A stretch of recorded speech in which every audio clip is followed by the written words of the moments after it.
talk about sounds and business diversity. My name is Mike Chitty. I'm the Executive Director of the Office of Minority Affairs for Nassau County, former chamber member, so on and so forth. I'll be your moderator today. I'd just like to welcome our panel. We'll start off with introductions. Sure. Good morning. My name is Nancy Vargas. I'm CEO of JH2 Chauffeur Transportation.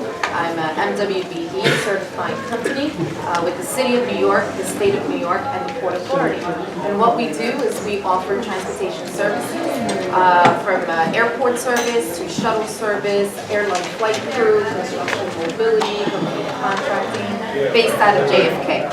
Good morning to all. Good morning, everybody. My name is Harry Malhotra. I'm the Executive Chairman for South Asian Chamber of Commerce, also a business owner. I don't know how many of you are from Hicksville. You remember the old place called Wiggins? I opened it and I turned it around. It's called Cheers now. We've been in business for 4.5 years. I also am a community liaison for Town of Oyster Bay. It's a pleasure working with the rescue that's just running here as well. It's a pleasure to be here. Thank you. Phil Andrews, Long Island African American Chamber of Commerce, which is the New York State's largest African American Chamber of Commerce. And I'm claiming everybody here is part of my 2019 Small Business Championship all the way down to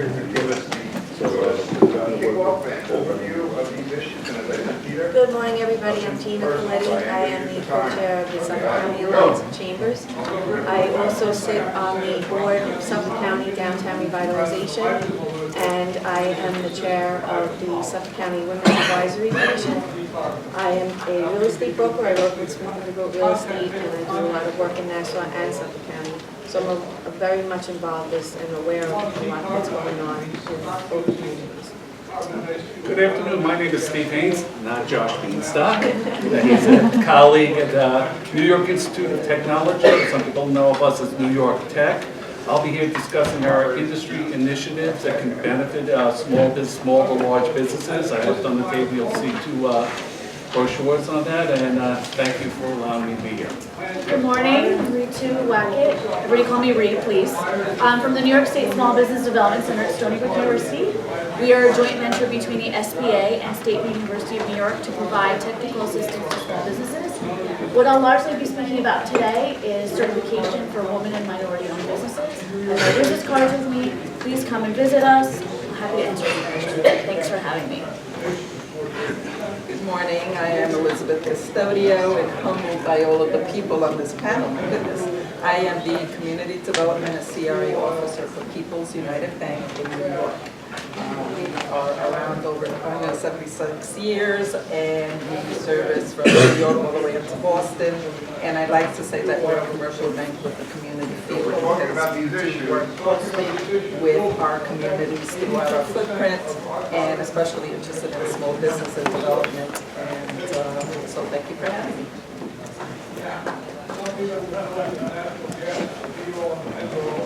Thank you, everyone. Pardon me the interruption. That was my fault. No problem. Thank you very much. I do know most of the panel members here and most of the audience. Everybody kept calling me. So what are we talking about? What is diversity business? What does it mean? And we could sit here all day trying to figure it out. So I told everybody we're just going to wing it. I want to start talking about what diversity means to the people here in the room. Does anybody want to jump in, ask about it, or do I have to pick something? Yes, please. I was a Suffolk County legislator, and the first time I was elected, which was in 1999, Newsday's lead sentence in the story was, they're surprised at having the first Latina elected in Suffolk County coming from the Tony Three-Village District. And that tells you a lot about the lack of diversity, or the expectation of lack of diversity that we have in Suffolk County on Long Island. As you look at the headlines, in Newsday earlier this year, the first time in history, we put all minority groups together, they outnumber the existing population. Things are changing, folks, and this is why we want to come sit here today. You know, we want to hash it out a little bit, but I just wanted to start off. When you're talking about business, and I'll start off with you, Harry, because I know you had some experience where there was some confusion regarding specific products. And I'm going to throw it out there. What do you think about hookah? With this whole e-cigarette? Tell me about hookah. Can I stand up? Cheers.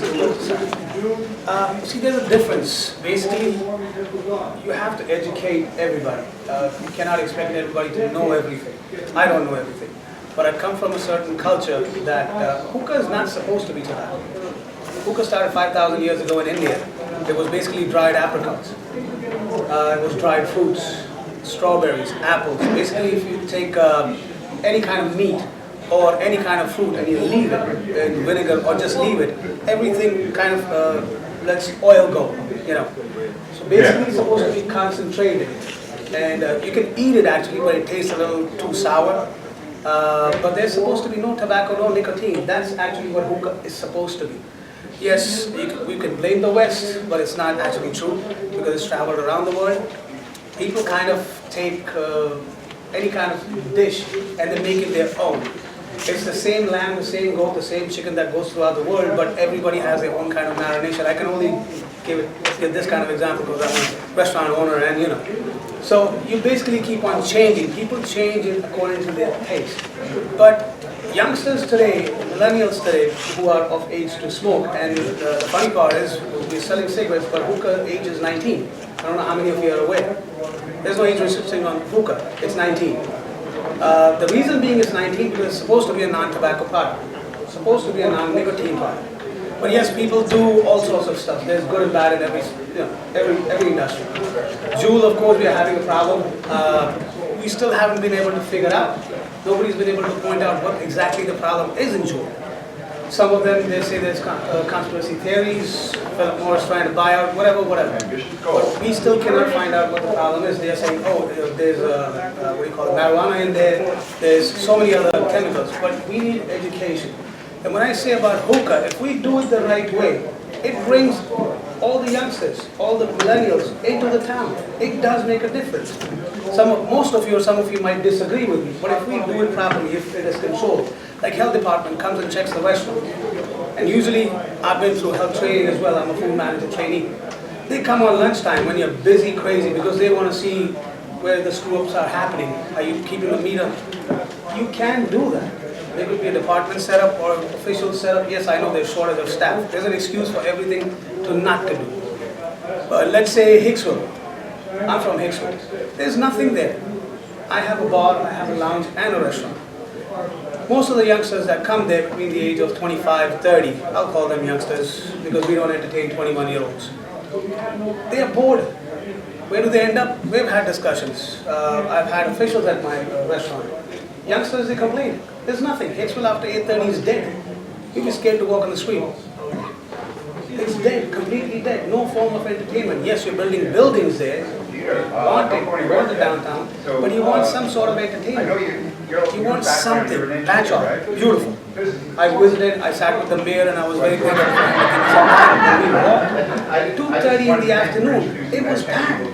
And it wasn't even a weekend. I think it was Wednesday or Thursday. We need something like that. One part of the town should be like that. And it should be all mixed. I did my research and I've been in Hicksville 20 plus years. Living in Hicksville. My parents have been there 30 plus years.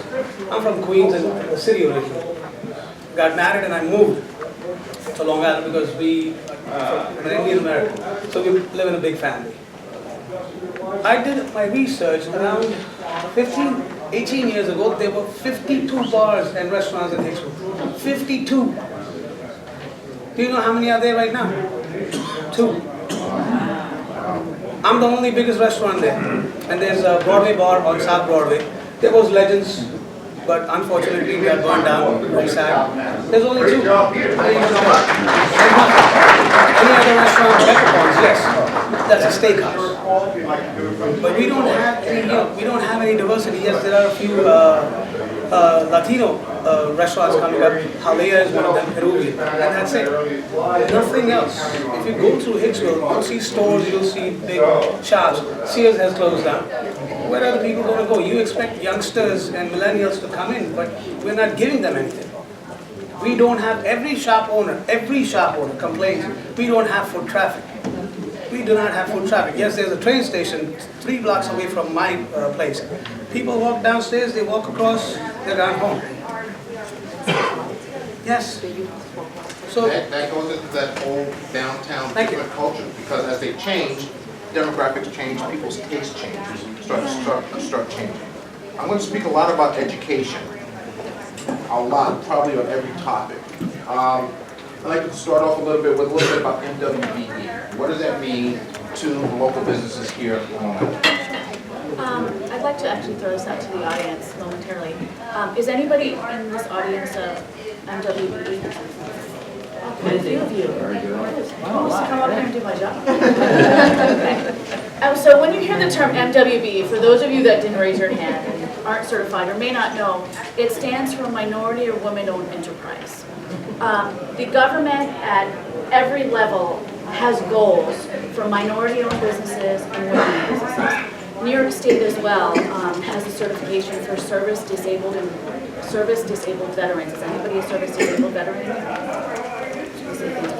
So that's another designation that New York State has outlined.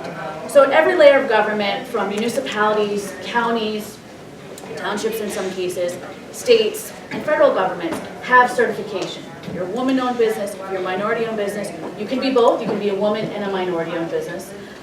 They have goals for contracts. So a certain portion of contracts have to be awarded to these designations.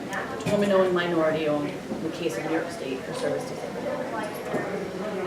So I encourage anybody who owns a business that has service offerings or products that are purchased by the government to get this certification. So people come to me and say, okay, Ree, I'm a woman-owned business, what do I need to do to get certified? Well, you don't automatically get certified just by being a woman minority. There's a process by which you have to apply with the state, with the county, with the federal government, with New York City, with the quasi-governmental agencies within New York State, which include Dormitory Authority, Port Authority, and MTA, which I think perhaps the young lady at the end said you were certified with Port Authority. She's certified with everybody. Yes, yes. So, and that's a wonderful thing. And she can probably give you examples of how that's really affected her business. But for anybody that sells a product, a commodity or service that the government buys and you can get certified, get certified. Because the state, for example, with all their good intentions or having these goals for women or minority-owned businesses, they're missing a lot of those goals.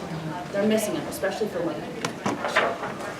So if you're a woman-owned business and you want to do more government with the state, please come see me. I will help you get certified, and I will help you. And just really quick, I'd like Mr. Fuentes just to introduce himself. He just joined us. Yes, I everyone. I represent the Marina's Enterprise and the fact. I'm one of the managers there, and I'm here just to introduce the CEO of the enterprise. His name is William Martinez. He's here with us today. Mr. William. Hello, everyone. My name is William Martinez. I'm the CEO of the company. And glad to be here. It's my pleasure now. Stand up, Willie. Go up to the front. Thank you. I can't hear you. Good morning, everyone. I'm Willie Martinez. I'm the CEO of the company. And it's a pleasure to be here today. And, my business was growing, obviously, and across the whole Long Island. I'm opening my first stores in East Meadow. Now we to all over to Queens. And thank you for everyone, and I appreciate all your support that everybody. How many locations? About 14 locations now. Wow. And what gestation? Thank you. Well, I can vouch for this young man. He started carrying beer cases up at Don Juan on Old Country Road. If anybody here that's over 10 years old should know that establishment. Both of them work together. Now this is a true story of rags to riches. Beautiful. Phil, you wanted to Margarita's Cafe and the Cuban restaurant. Go ahead, Phil. Well, I wanted to jump in on MWBE. Apparently we had a growth summit all across Long Island. And as this gentleman just spoke about diversity, one of the things that we need to do is make sure minorities are included in those projects. Because if the minorities were included in the projects with Hempstead, then we would have something invested. And as we know, the economy is changing downtown. Everybody's shopping digital. So I think we need a diversity of communities working together from the reception of products, projects, also going into different areas. Like this week, I went on the radio at LIU with Chamber Chatter, and I was with Allen Park in West Hempstead. Now, Allen Park, I don't know if you know, is the area most devastated by Sandy more than any place in Long Island. So they got zombie homes, but as an African American Chamber of Commerce, we could go there and have a visit with a business there. So I think we have to have more advocacy for minorities being included in these downtown projects, because Long Island, if a community is having a thriving district, there's no such thing as too many customers. You want the Latinos there, you want the Indians, so we have to think about them in the exception when those projects go up, and they're part of those projects, and then we're working with the community. And I think that's one of the ways to bring the vibrancy back to Long Island, working together. And just to jump in on that, part of my job as the Executive Director of Minority Affairs is to make sure that not only do you get certified, but to actually work you through to make sure you get contracts. Now the problem is a lot of people say, okay, I get certified, great, where's the contract? It doesn't work like that. It's like everything else. You need to hit the streets, you need to grind, you need to talk to people. We had a procurement forum at SUNY Farmingdale about 3 weeks ago. 350 people showed up. And they're like, that's great. I was like, 2,000 people should have shown up. You actually had the people that do the purchasing on site that you could talk to them one-to-one. These are the people you're going to have to track down. These are the people that make those decisions. When you go to a county or municipality, the purchasing department does not make the decisions. They do the paperwork. They make sure the transaction goes through. You have to go find out who those purchasers are. What did they purchase? When are they going to purchase it again? How much was it the last time? Do I have to foil the last time the order was placed so I can have an idea what the cost was? But again, it's going back to that education, and that's what my office wants to do, and I'm quite sure that you guys want to do it also. Can I add to that, actually? Absolutely. Absolutely. We have a program at Small Business Development Center called BidLinks. Is anybody here in BidLinks? Anybody here using the program? Yeah? Okay. So the young lady in the front uses it. What BidLinks is, it's a free service for anybody that's a client of the Small Business Development Center, where we take your information about your business, put it into a database, and you will get daily emails. You're getting emails every day? Yeah, you'll get daily emails about contracts that are relevant to your commodity or service. So it feeds them to you every day. And again, it's a free service. I wanted to add to the conversation of the MWBE program. Being a Latina woman, owned business in a male-dominated industry, which is the transportation industry, I realized the importance of diversity. I realized the importance of really being out there and grinding, like you were mentioning earlier. And part of becoming certified, the work just only begun.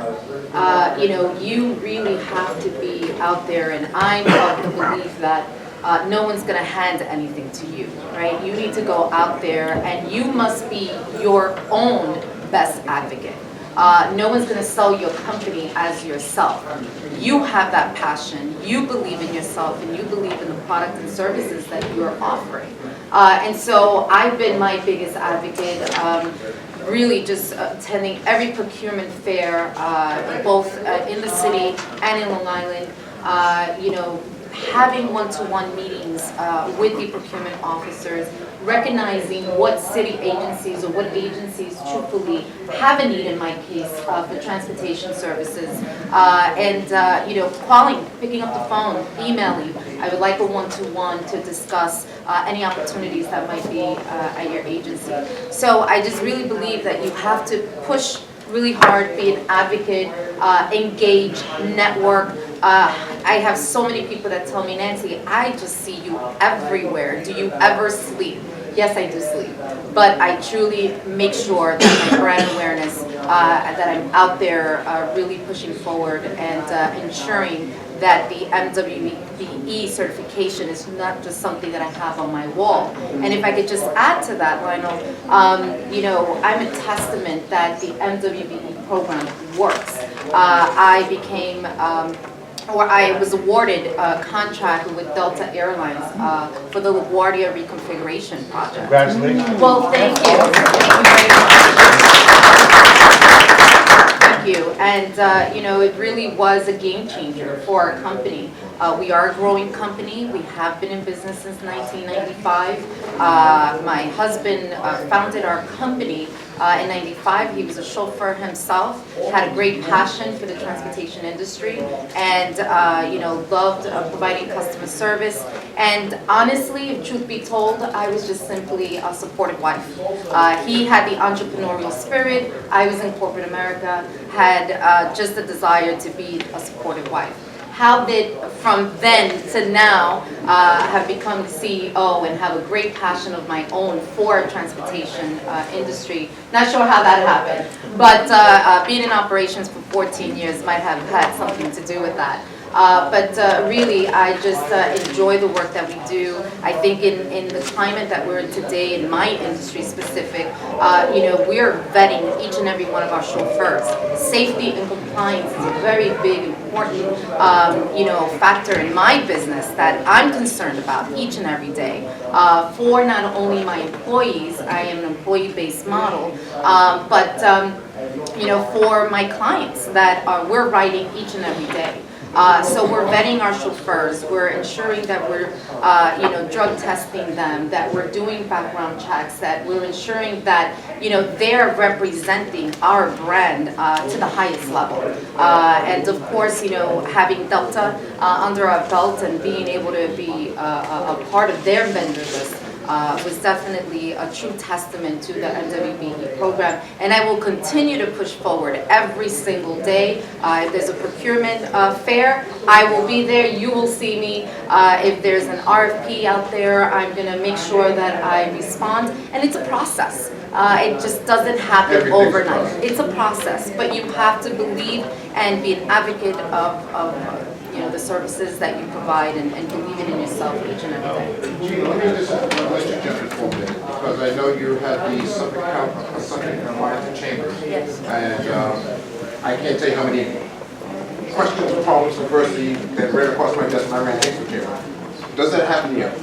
It has not happened, quite honestly. I haven't had any concerns on yet. I don't know if that will, but one thing that I can say to the business owners out there, that it is, we all talk about networking, and if you are interested in getting into a specific area or a downtown, you need to just get involved with the chambers, because the chambers are the business people in the town. Talk to the presidents, talk to them and see what's actually going on in those communities, and what Hicksville's a perfect example, right? You were the president of the Hicksville Chamber, and all of the infrastructure that's going to be going into Hicksville, and you're privy to a lot of information. So if somebody came to you and said, let's, you know, talk to me about what are the opportunities going to be, what's going in. The chambers of commerce are a tremendous advantage to business owners. That's what they're all about. The chambers of commerce, it's business. So if you're interested in finding out what's happening, go forward, get involved, join a chamber. You don't have to join one chamber. You can join multiple chambers if you're interested in doing business in different areas of Long Island, whether it's Suffolk or Nassau. It's extremely, yeah, it's very helpful, but just to get involved. I'd like to transition the chamber. Somebody have a question? Yeah, I was just going to piggyback off of and ask a question off of what Gina just said. So when we hear about like the town of Baldwin and different places getting or already have been approved, right, for this influx of money, what do you think the best approach is? Is it to work with the chamber? Are there any other recommendations? But also work with the actual municipalities. Like try, you know, talk to the councilwoman, talk to the legislators. Just you can call them. I mean, they're reachable. They will talk to you. They're approachable. That's their job, is to work with the, you know, the constituents. And so do you think, so we talked about, so we're MWBE so far, so in MWBE for the most part is going to come through bids. Are there opportunities that are going to be available that are not going to be bid focused? I would think yes. I mean, absolutely. I mean, if you are even in I mean, I'm in real estate, so I see the realtor side of this as well. Perfect example is there was a downtown revitalization going out in Speonk, where I'm sitting right near West Hampton. It's 38 brand new apartments that right next to the train station, the other side of the fence, literally on the other side of the fence is the Speonk train. So it was a DRI, and it's, it's a workforce development program, 38 apartments, and they had a mixed use on one side of it where they had some retail pieces going in. So I'm dealing with that side of it, but working, understanding that, obviously I wear a couple of hats, but from the chamber perspective, the chambers of commerce know. The town of Southampton is completely aware of it because they had to approve it. The council people, the councilmen and the councilwomen are all aware of it. My point is, if you reach out, just reach out and network with people, you'll hear what's going on. I mean, a lot of it is even, it's advertised, not, looking, all the papers, you'll see what's happening. Look at Long Island Business News. It's a wealth of information. And you really do have to stay tuned as to what's going on. Every week I read Long Island Business News. There's a lot happening, a lot of really great stuff going on.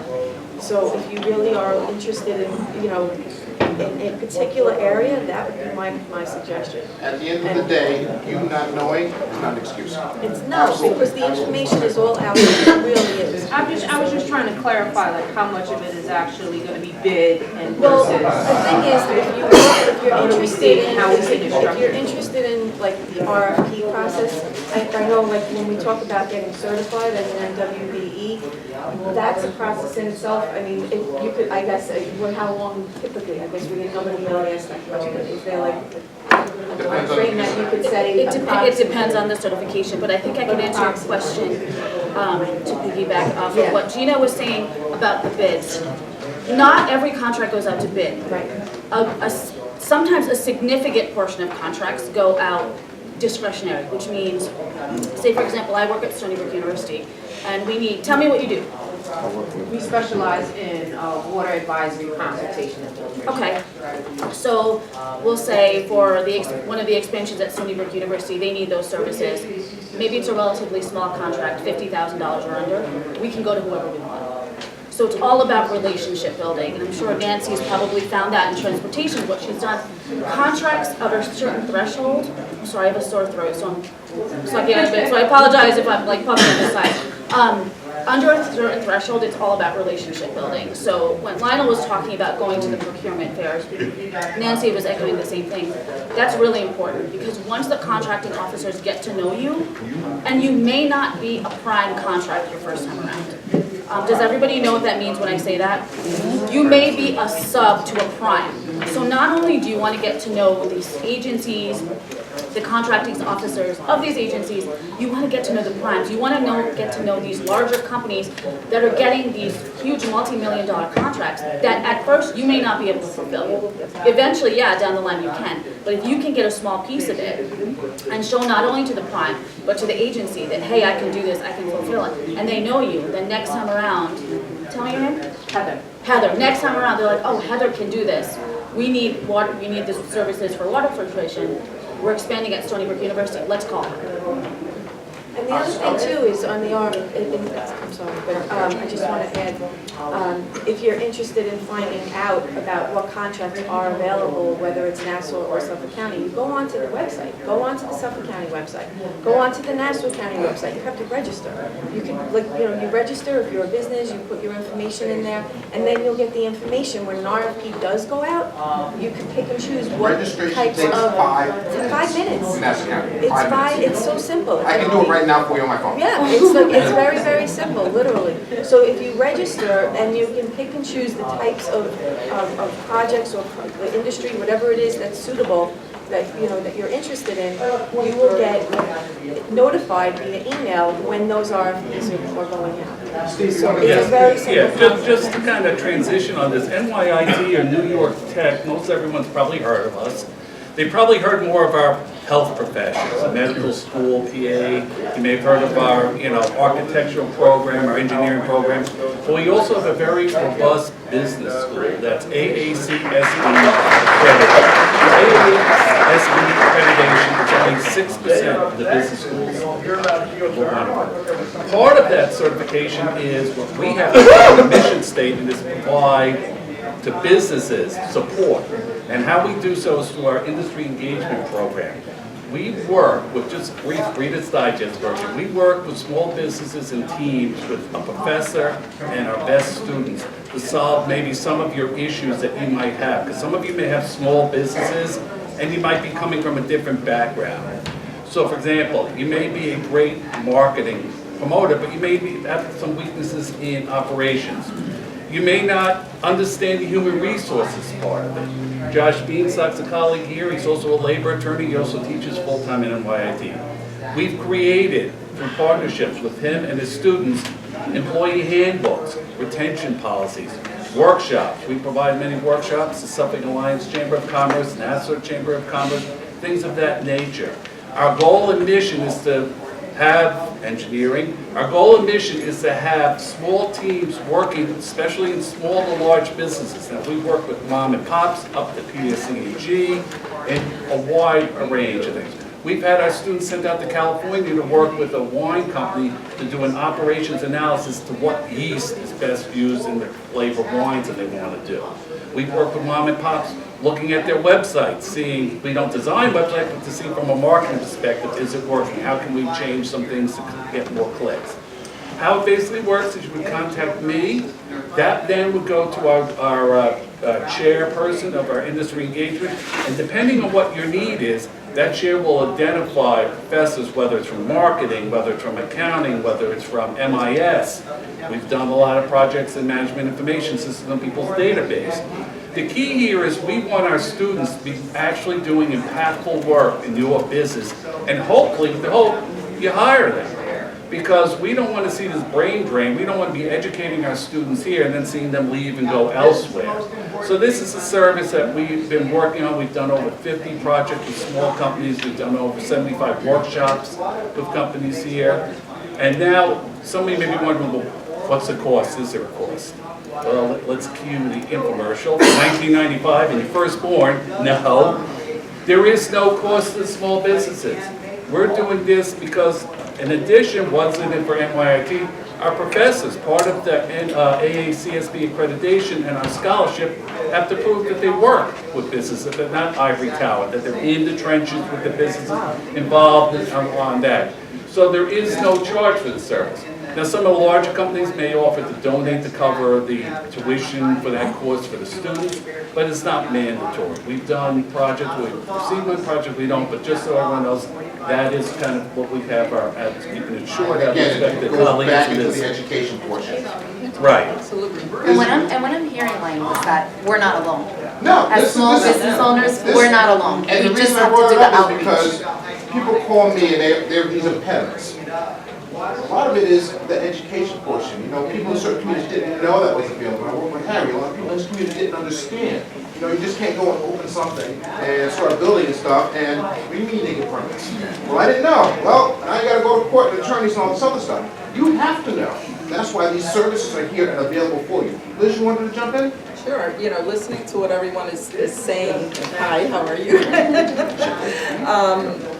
Definitely education, education, education. Education in also how to run your business is key. And that's where your financial institutions are also resources, because we're not there just to open an account for you. We're not just there, you know, as a lender. Perhaps we can lend, perhaps we can't. So what are your resources? And that's where we work with SBDCs that give you that technical knowledge that you need to run your companies, to create your business plans, to really strengthen your position, to be able then to apply for a contract and show them, yeah, I can do the job. And then we also work with CDFIs, Community Development Financial Institutions, that we sponsor, that, guess what, if you're not ready to get that loan yet, they can work with you. They have resources to lend to you as well, and we partner with them. So while we are helping you with, you know, your accounts and how you handle that, and knowing exactly what type of a business you should be, from being, you know, a DBA to being, you know, corporate or whatever, you need to know those basics and have that strong background for them to really look at you. Now, the other part is, yes, I believe totally in networking. You have to get out there and talk to everybody about what you do. Don't be shy, don't be, show that passion. That passion comes through and opens doors. And diversity within our communities is know the community that you're in. You're going to go into Hicksville, what type of market is that? Who are the people that are going to come, whether you're opening up a store or a restaurant or whatever, who are you providing that service for? It is, and it's key. And so, if anything you walk away with here is look for resources. There are so many resources out there. The chambers, I'm also on the board of the Long Island Hispanic Chamber of Commerce. I also thankfully sponsor our Alliance of Chambers. I mean, everyone is here to network with each other. So knowing your niche, knowing who you are, what are your strengths, what is it that you feel that you do well. Put that best foot forward, but also make sure you've got that strong foundation, whether it's financial, whether it's technical, whatever it is. There are so many resources that, I mean, have worked doing this for a lot of years. And I always would get people, whether it's, for business or housing or whatever, well, if I would have known about that program then, well, you know what? We're trying to give you that information. We're here to support you as you grow, we grow. And that's what we're looking to do, so definitely. Shirley, you have a question? I'm sorry. Yeah, I just want clarity. When bids are under a certain threshold, you can pick up the phone and make a call, but don't you have to get at least 3 quotes? You can't just pick one company, can you? You can. You can, It it depends depends, on it the depends. municipality, the But- dollar amount, the threshold, because Yeah. everybody's different. That's what it goes back to. You need to have those relationships, you need to talk to those people to understand their rules and regulations. I mean, I'll say this, I'm the executive director of Minority Affairs, I was in my 4th week, I didn't realize there was no quote-unquote set-aside in WBEs. And that's the kind of thing.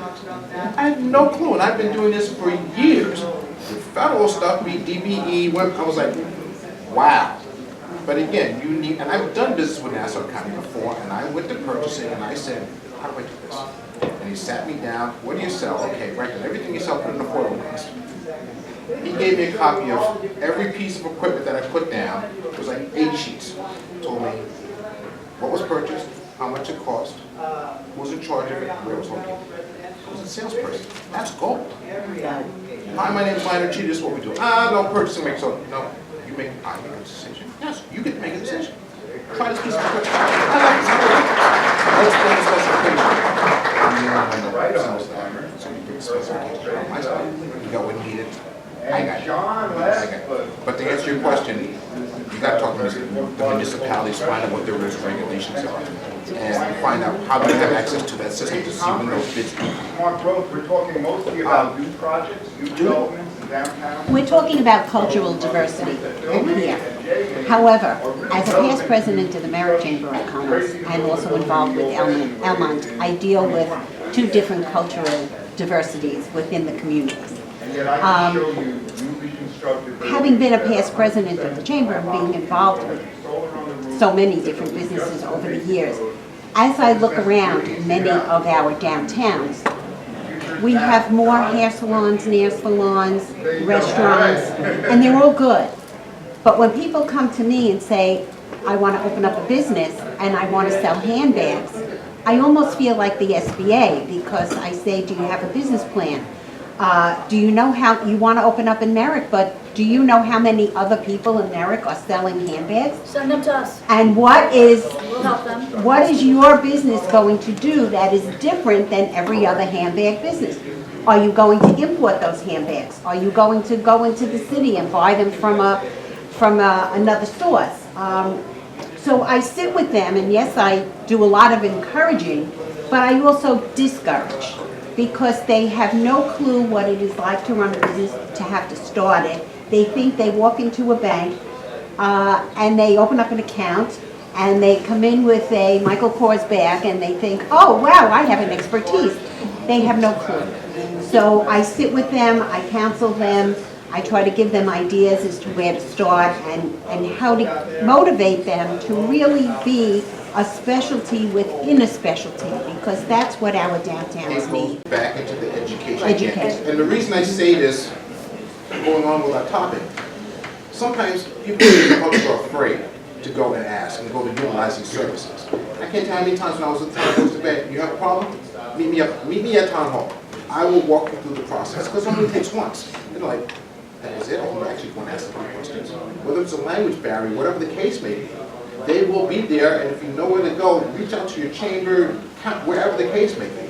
But tell people, if you're having those challenges in business, the best ammunition you can have is being educated to know when there's an issue, when there's a cultural problem, when there's a permit issue, so you can defend yourself and do the right thing and not have any surprises. I want to add, Go ahead, Gina, please. I want to add a little bit. Yeah. But I also, what you were just saying about, when you walk into a bank. I was in banking for 20 years, okay? And I used to refer nonstop to the SBDC because the small business development, that's what they do, okay? You walk into a bank and you say, I'm looking, how I'm thinking about starting a business and I don't know where to go. It was, all day long I would talk about referring them to the SBDC. That is what these people do. That's what their expertise is.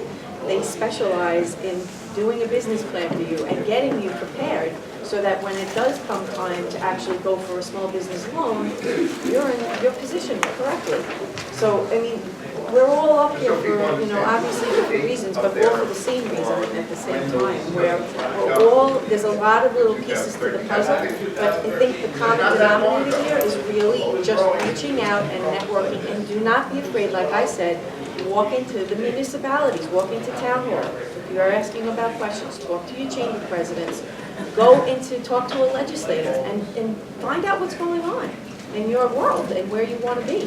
Because there's nothing negative will come out of it. It's going to be an education. Billy, you're pretty quiet down there. Talk to me about some challenges you might have. Well, just going to start about 11 years ago when I started my first business. My wife and I, we started that business. In the hospitality in the restaurant, it's very hard to deal with it. And we started with only 5 people, employees, my cooks, myself, my wife, and another. So it was a challenge, and unfortunately we went through to it. And now we 14 locations, and we have about 450 employees. Like everybody says, there's an education. We get managers, direct the operations, and with all the support with Mr. Weiss as well, Chidi, and everyone here, we really appreciate it. It's an education, and it's a challenge. It's not easy restaurant industry. It's tough. When you go to the bank, that's the first thing is like 95% of the restaurant, it's tough.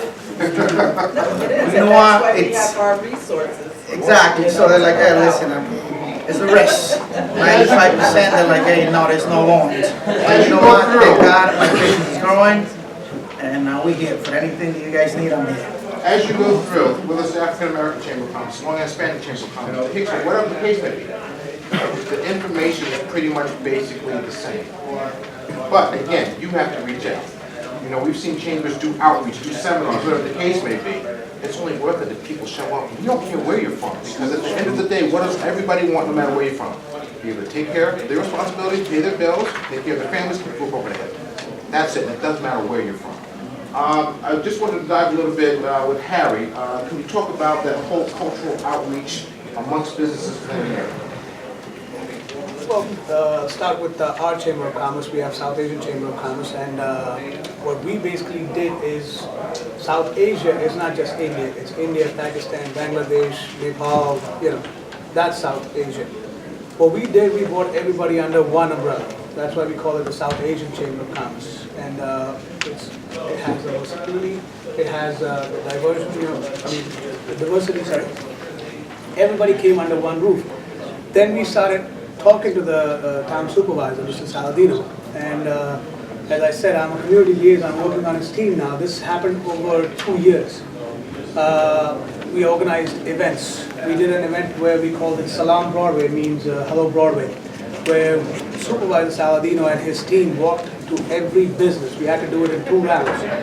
And sat down with business owners, ate in their restaurants, got the feedback, what was their problems. There are banks on South Broadway, Indus Bank, and these are some of the events we did. The first time an iftar program was done in the history of Town of Oyster Bay. Iftar, just to let you know, is the breaking of fast during Ramadan. And mind you, I'm not Muslim, but my friends are Muslim, so I had to get educated from them. And I went to the town of Oyster Bay, they said, let's do it. It was a community, and it wasn't just for Muslims. It was surprising because we did it at Hicksville Community Center. Over 250 people showed up, and it was a mixed crowd. It was everybody from Hicksville and Bethpage and Oyster Bay. We had African Americans there, we had Latinos there, we had Indians there, we had Pakistanis there, we had the town council members there. So doing events, and just like I would agree to most of everybody over here on the panel, you have to reach out. Council persons, they're easy to reach out to. The supervisor's office is easy to reach out to. The only thing that we're still working on it, me and Lionel, we go through this almost every day. The culture in the community, yes, there's a language barrier. I jump in, and then I'll call him, I'll call Mr. Jim McCaffrey, I'll call Steve Labriola, and they'll jump in and they'll explain language terms. I request them to not use the heavy words. It might be difficult for them to understand.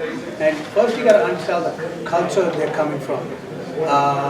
Usually when you come from that kind of culture, when you say government, police, it's always going to be bad news. That's the impression that has been. That's not the same thing here? But even to get a meeting in that culture, you have to pay something to get that meeting. At least over here you can come and express yourself. So we are trying to break that barrier. We're trying to bring the town and the community together. Doing these events actually helps. When the supervisor Saladino walks into a restaurant and eats a kebab, the whole thing that goes to, oh, we can sit and talk with him. He's on my table. He's breaking bread with me. When the councilwoman walks and picks up a child, not just to take a photo op, but just to talk to the person. When we were doing Salam Broadway, there's a tailor store. They basically fit your clothes according to your measurement. And nobody expected the supervisor or the councilwoman to walk in there. They walked in, they sat down with their wives were sitting there, had a cup of tea. It was a normal conversation. In that conversation, people got to know what their problems were. So basically these events actually help, and you should reach out to the people who are representing you. That's why we all vote for them, and that's why a person like me got into TOB. I mean, they chose me as a community liaison because I was doing this for 2 years. The South Asian Chamber of Commerce has been doing it for 2 years. And it says South Asian Chamber of Commerce, but Mr. Lionel Chitty is also the member of our chamber. Like I had a choice. Yes, well, we didn't give him a choice. But again, even if you look at it, at the end of the day, when they sat down to talk about their problems, yes, they were the same problems everybody else, every other culture has.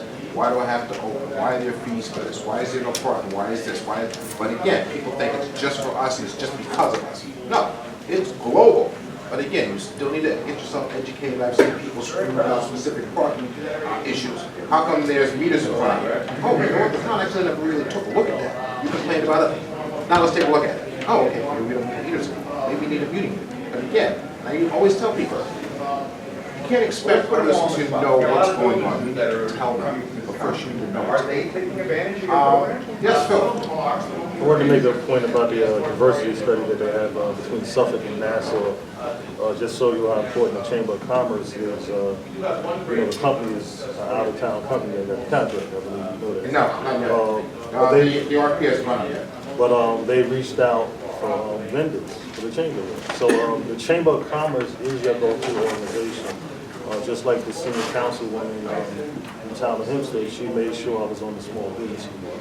So I wouldn't just overscore like the chamber is so important because we're doing the work to help businesses. Right now, currently, we have a $250,000 grant from the state pending to help 15 to 18 businesses to go to the next level. So the chamber is one of the most well-known organizations in the country.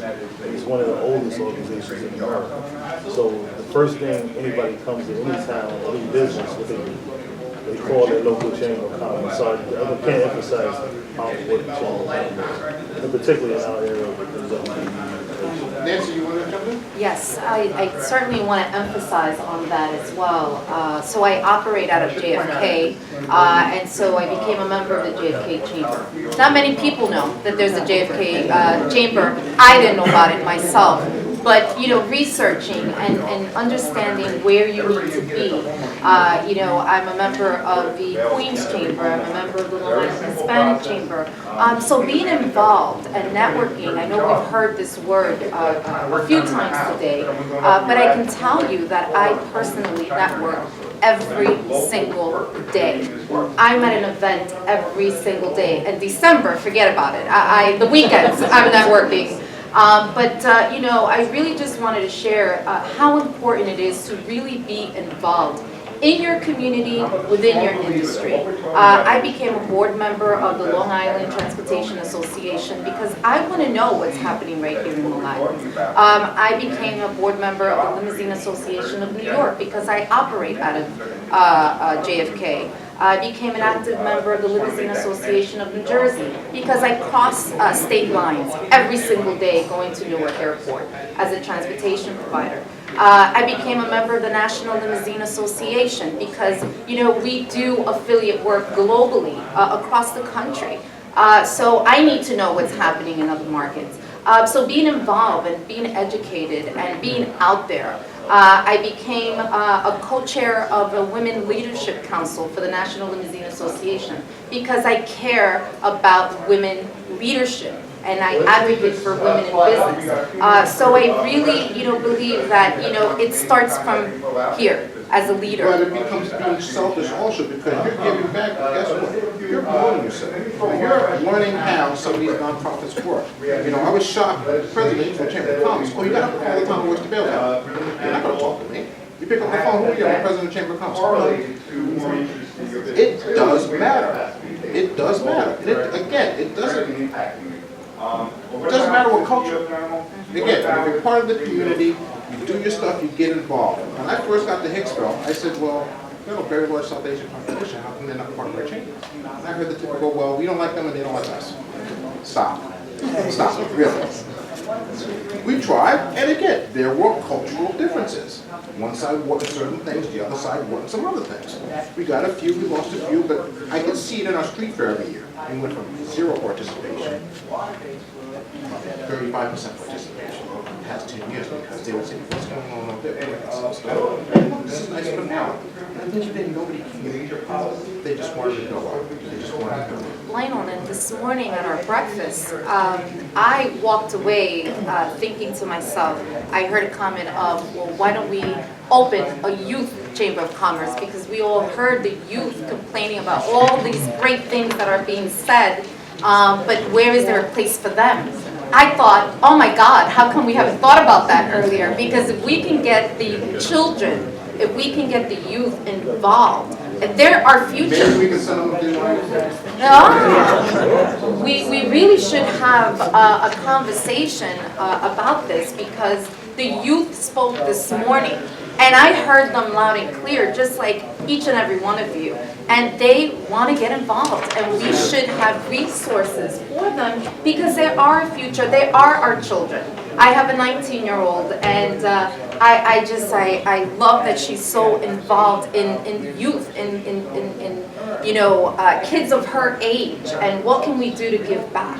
And I really felt that that was an important thing that we should be listening, and if there's resources, we should be doing something about it. And that also, if I may, that also goes to the fact we know what's going on around you. And being here is the first step. All of you that are here, smart move, because you're hearing it here. These are the things, these are the takeaways that are going to help you to grow. But also, everything impacts our businesses. Affordable housing. Look at all the projects that are going on with, transit-oriented development and downtown revitalization, and how does that impact the programs that are connected to that? How many things maybe that you could put in for because of these projects that are coming on now? But if you don't know what's going on, it's a missed opportunity for you. So really knowing what is going on Long Island from end to end and into New York, what's going on today with childcare. Childcare is a huge issue now. If we don't have proper childcare, how many people are going to be able to work, which impacts then how many people are going to buy goods and services from you, and it goes on from there, and transportation, and all of it is really interconnected. So really knowing what's going on. And do your homework. Look at all the organizations that are on Long Island. There are so many organizations. I mean, having to do with water. I'm in the Long Island Regional Planning Council. We discuss those things all the time. That we have speakers come in and talk about, what's going on where, what, projects, whatever, what are the issues and so forth. Being part of. We're trustees at the college at Old Westbury. That's where our youth is. Now, how do we help them to, have careers going forward in all of these aspects? I already yelled for not having a table here. Harry, you want to say something? Let me add to that. I want to commend Lionel over here. Don't commend me. No, seriously, because the first time we met, I actually interviewed him, grilled him for 2 hours at my restaurant. Who do you know? He was going through some stuff. Well, but Is that over a drink or not? Always a drink.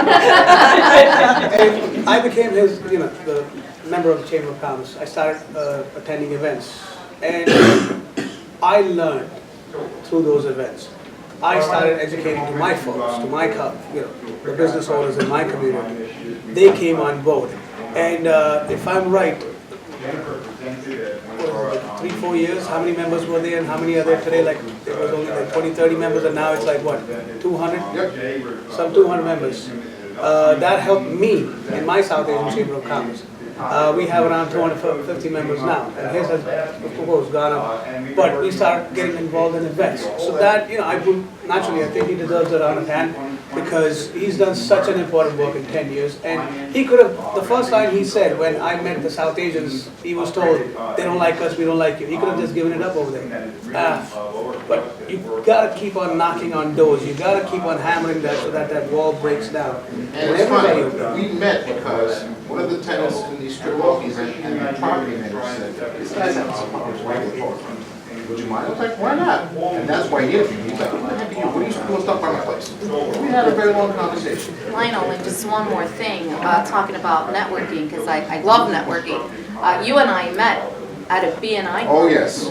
which is a networking group, and 6:45 in the morning every Wednesday I got we're there right at 7. here. No, you got there early, and this is how we met. And again, just the power of networking, how it all just kind of circles, and it's just really important that we all It was understand. funny with that group. Every Wednesday, they start at 7 o'clock. And we used to try to get more people in. Oh, it's too early. I live in Freeport, and you guys are meeting over in Westbury. And I'm like, I live in West Hampton. What are you talking about? I can make it there. You can make it there. Like, are you crazy? And that group started so That's small. right. When I joined the group, I was in it for 8 years. When I joined, they had about 25 members, and now they've got 7. But I just wanted to also, really quick, Angelina Ramirez. I've been instructed to throw you under the bus. Please stand up and introduce yourself. Tell us a little about it. Hello, good morning still, good morning. My name is Angelina Ramirez, and I'm actually the director of the MWBE practice at McBride. McBride is a consulting and business development company, and the reason why they're located here in New York, they also have footprint in Florida, in Colorado, in other areas in the United States, as well as in Canada. So I wanted to touch a little bit about our practice. The MWBE practice was started earlier this year due to the changes when it comes to the Executive Law 15A, which specifically talks about MWBEs. It was extended this past June for another 5 years, but with that legislation came some changes. And specifically, the state will become more, when it comes to auditing and compliance, they will be more strict. So when it comes to businesses, we actually advocate, we provide them with solutions, and we guide them through this process when it comes to getting of contracts, whether you're a prime and you are a developer or a consultant, or whether you're a sub. We help you not only connect, but if you do get a contract with the state, we'll help you with compliance, we'll help you with auditing, and we'll also help you with meeting your utilization plan. Because as stated, there are goals, right, when it comes to MBEs, WBEs, service disabled veterans. We're talking anywhere between 30 and 36%. So from our perspective, as a lobbying and public affairs firm, we essentially assist small, mid-sized, and large companies when it comes to their MWBE needs, whether it's obtaining contracts, or whether it's meeting subcontractors, or whether it's managing their MWBE contracts with the state, or NASA, or Suffolk, or New York City, or even the federal government. We provide services with all MWBE certifications. And if you Thank don't very know much what for any of your that time. means, you better talk to somebody in here. I also just wanted to add, somebody mentioned, you need to know what's going on around you. You have to know. For example, $10 million downtown revitalization grant for Hicksville. Within 3 months, the commercial properties quadrupled. People knew. They listened for that one. We started off talking about the hookah thing when it comes to the, when I was a consultant, people would say, I don't need to know what's going on in government. I just want to focus on my business. Well, guess what happened to the e-cigarette business? You're too busy focusing on your business, you're going to open up 3 more stores. Guess what? The flavor stops to leave them there. Ooh, that was 55% of your inventory? Guess what? You're done. You're done. You need to pay attention to what's going on in the area around you. Pay attention to your Facebook. You want marketing? Get onto your local town villages mom's Facebook page. They will tell you everything. Was your product great? Was it horrible? Do they love you? Do they hate you? And sometimes you need to jump in and save yourself because they will destroy you. You need to be able to pay attention. Yes, Yeah, no, thanks for saying that, Lionel. He brings up a really important point because sometimes your markets are going to change and evolve. You'd be surprised by who some of your clients are going to be. So going back to, I think you said you were from Elmont, the purple jacket. She said something really important. She said that just because you have a business idea doesn't mean it's like a great idea or you may not be ready. Sometimes the most important part of my job is saving people from themselves. I had a dream last night that I owned a restaurant because Robert De Niro owns a restaurant. You own a restaurant here, you know how hard it is. I worked in restaurants through college and grad school. I mean, it is 24/7 labor of love. That guy knows. You know, yeah, he knows, think so. absolutely. Just a little bit. The So, question is like, how many hours you sleep a day? yeah. More like how many hours you awake, right? So, And you said something else again. Like you just said, sometimes you down. Somebody called me up. I'm a little worried because I'm there now. You can talk to the village. What are you talking for? So- Well, then he comes. but what she was saying is that you need to know your marketplace. You need to know who could potentially be the patrons of your service or your commodity. And this part nobody's gonna like. I also teach statistics at Stony Brook University.